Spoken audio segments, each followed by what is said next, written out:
So we continued this discussion. So following the violence and widespread looting of foreign-owned shops in different parts of Gauteng, there's been widespread condemnation. We've been reporting on that. 5 people confirmed dead in the violence. So now on Sunday, Police Minister Bheki Cele will hold an Imbizo with predominantly communities affected, represented by Izinduna of hostels in the province. The chairperson of Izinduna in Gauteng, Siphiwe Mhlongo, joins us now together with the chairperson of the Africa Diaspora Forum, Dr. Vusi Sibanda. Thank you very much to you both, gentlemen, for joining us this evening. Let me start with you, Babu Mhlongo. We've reported quite extensively on the violence and the looting that has taken place, but there's many questions that are being asked about what is the problem? What are the communities in the areas that you are representing saying? First of all, I would like to say that we never gave any instructions to anyone to commit crime. And also, this thing is happening all over South Africa. It's not only near hostels. Actually, we agree that there are people from hostels who are taking part in this. But actually, there is no instruction from anyone actually about that. We also condemn all these criminal elements that are doing. Yes, I note that. But what are the concerns? I recall the statement that was issued by Police Minister Bheki Cele. You met with him just yesterday ahead of this Imbizo on Sunday. What are the issues? We're not hearing what the issues are. What's the problem? What I've heard, firstly, in companies or firms, they say that the companies are taking advantage of the foreign nationals because they can accept any salary. First, and then secondly, there are some suspicions, strong suspicions or belief that in housing department, they are buying these houses that are supposed to be occupied by our South African. Are those just the 2 issues? Yes. There are also some more as well. They are so concerned about also drugs in the country. They believe that drugs came with the foreigners. Dr. Sibanda, this must be of concern to you. Concerns that are being put on the table. This is not the first time that we're seeing this kind of violence in South Africa, targeted, mainly at those who own shops, foreign nationals who own shops in South Africa. It is, we are very, very concerned, especially, when it becomes a day-in, day-out thing. It happens, then, we've got a little bit of a lull, for just maybe a couple of weeks, and then again it happens. It was very serious. I mean, remember last year, about this same time, with all sponsor shops, around Gauteng and other places, being looted. And again, it is happening now. And we really feel that, there is, a need to map a way forward to ensure that, these things don't keep happening because, we always say that once bitten, twice shy, that we can't go through the same stream and the same problems, every now and again without finding a permanent solution to that. So we really, are concerned and, call upon, the government, to help us, work together and come up with a permanent solution, to this particular problem. Do you think there's not been enough political will? I mean, this is not the first time that it's happened in South Africa. I mean, the issues that Babu Mhlongo is raising, issues pertaining to accusations of firms hiring foreign nationals because they would accept any money, the allegations of drugs being brought in by foreign nationals and other issues. I mean, should there not have been some kind of response from the very first or even second time that this had happened to avoid what we are seeing now? You've said it quite well. I mean, that look, maybe the biggest problem that we have is the political will and the desire to stamp out some of these problems because, when people raise a concern, it doesn't matter, the minutest kind of doubt that says we feel that maybe there are drugs in this particular community. One of the first things that we need to see is visible policing in those areas going in to deal with those issues. I was in the Imbizo that was held by the police minister in Yovel, I think a few months back when people were talking about drugs, and they even went on, I think if you remember, to pinpoint police officers, from the Yovel police station and say, look, this particular police station is perpetuating. So there are those suspicions, but what we need to see happening is people need to develop trust, in the policing policing, system to ensure that when a crime is reported, they know that the police are going to go in and crime is going to be stamped out and people are going to be arrested. But if there are issues that, for example, maybe the police, there's a trust deficit. There's trust deficit, they take money and these people walk scot-free. And then you look at the issue of, housing as well, that housing officials, they receive money, from the foreign nationals or people that don't deserve to be, occupants of these houses. Because remember, it's not only foreign nationals that don't deserve, to occupy RDP houses. It is meant for a certain cap, income level of people. And even the wealth people are not supposed to have those houses. So if the system is so faulty, it means that we need to look deeper and say, how do we find a a solution that will ensure that we have got the right officials, in the offices that will ensure that, all these corrupt activities, which include taking bribes, to give houses or to hide people that are peddling in drugs, are taken care of. It needs proper political will. It might mean proper training of all the officials that we have, even the citizens, to make sure that we have a means of reporting some of these things without people, being victimized. We have heard that sometimes people say we cannot even trust that we can come and report that there is corruption in the police, because once we have reported that these people are peddling in drugs, the next thing is the same people that we have reported will be walking out scot-free and they'll come and kill us. So we're even afraid. So there is a big problem that needs to be solved in terms of, the community and the policing system to ensure that there is mutual working relationship and trust. Baba Mhlongo, are perhaps, I know you've had conversations with the hostel dwellers, for example, to ask them to desist from the kind of violence that we have seen, but are you not knocking on the wrong door? Are these protesters not knocking on the wrong door? This is an issue where the discussions that we've had, if it's an issue of drugs, that's a policing problem. Police are supposed to be dealing with those issues. If it's a housing problem, surely the Gauteng Human Settlements MEC, that door needs to be knocked on.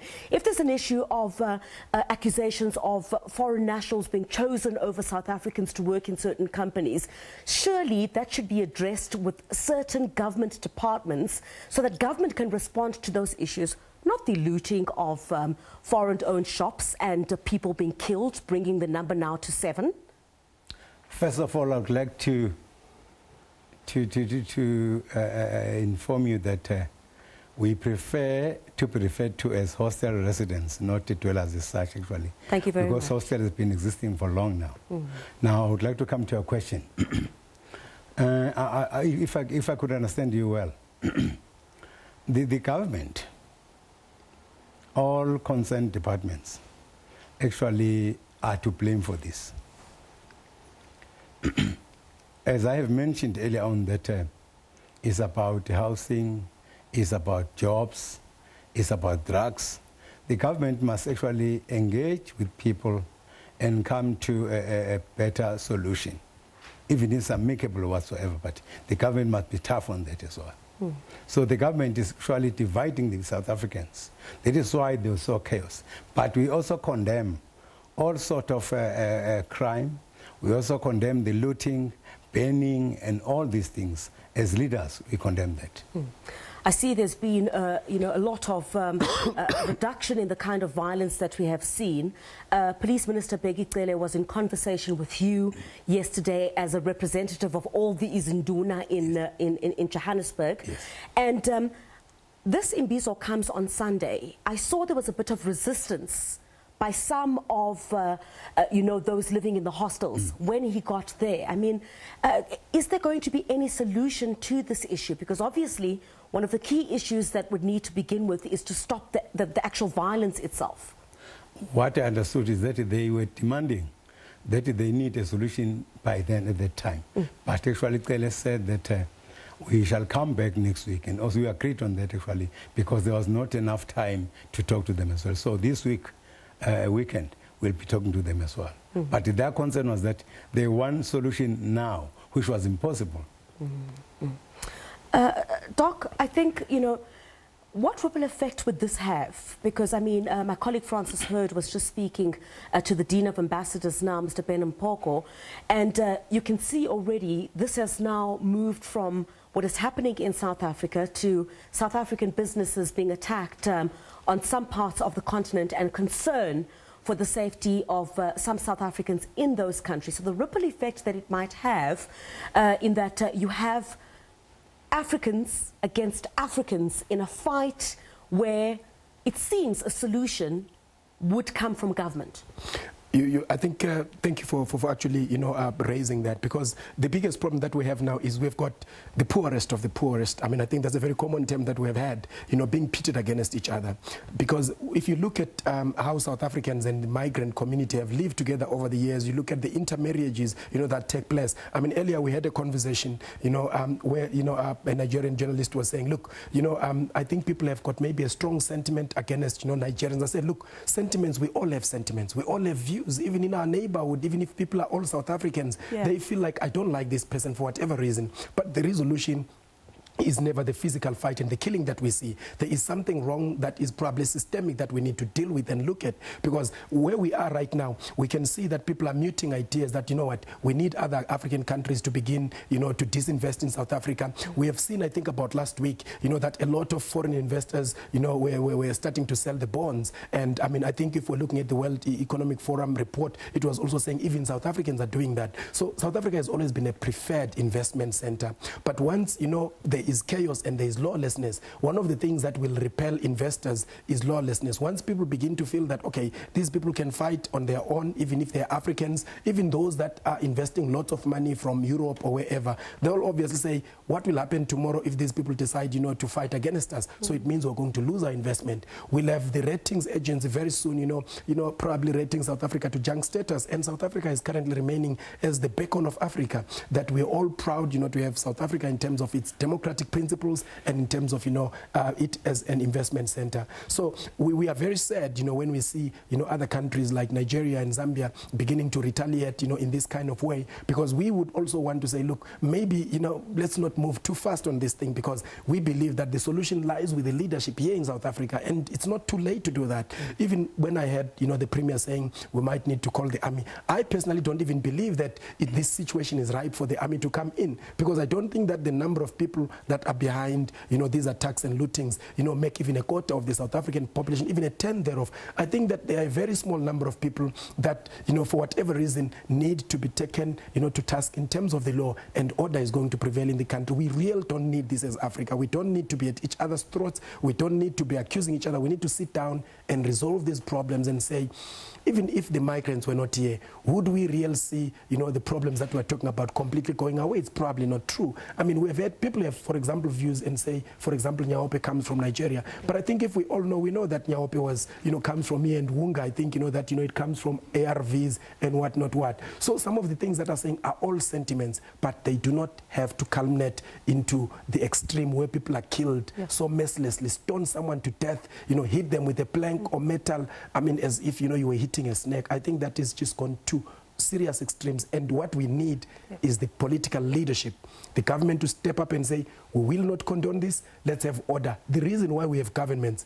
is specifically because people cede the certain of their rights, and they cede them to government to say, help us, police us, put laws that will follow. But if government fails to do that, it means that then that trust and that responsibility that has been given to them has not been, fulfilled. It's being failed completely. Yeah. Mhlongo, what demands will you be making from the police minister on Sunday when you meet with him? Because I just confirmed with police this afternoon that, in fact, what they've identified so far, the 7 people who have been killed, you found it's 2 South Africans, 1 Zimbabwean, 2 who are unidentified, and the 2 others in Alexandra this afternoon are South Africans. Irrespective of whether it's a South African life or the life of anyone else, I don't think that can be condoned. What demands will you be making to ensure that, at least on the part of those who you speak to, you would not be able to see this kind of violence again? Our aim actually is to earnestly appeal to all these South Africans, not only hostels, to refrain from all these criminal activities. We shall be strong in that as well. And there will be also explanation maybe come from the government side, because the Human Settlement, Home Affairs will be invited as well. I'm part of the committees. So I think that the answers will be there, but the government still, because this thing has been continuing for long, must come with a clear solution so that next year we won't have the same problem. So we shall be strict on that. They must stop this. All South Africans, not only from hostels, all the people, because this thing is all over South Africa. All right, gentlemen, I'm afraid that's all we have time for, but really appreciate you coming in to share your views with us and also get, a sense of what exactly these challenges are. So I think we're also glad that it is a multi-pronged approach that it seems will be had on Sunday during that Imbizo. Thank you very much for your time to you both, gentlemen. Dr. Vusi Sibanda, who is the chairperson of the Africa Diaspora Forum, and Siphiwe Mhlongo, who is the chairperson of Izinduna in Gauteng.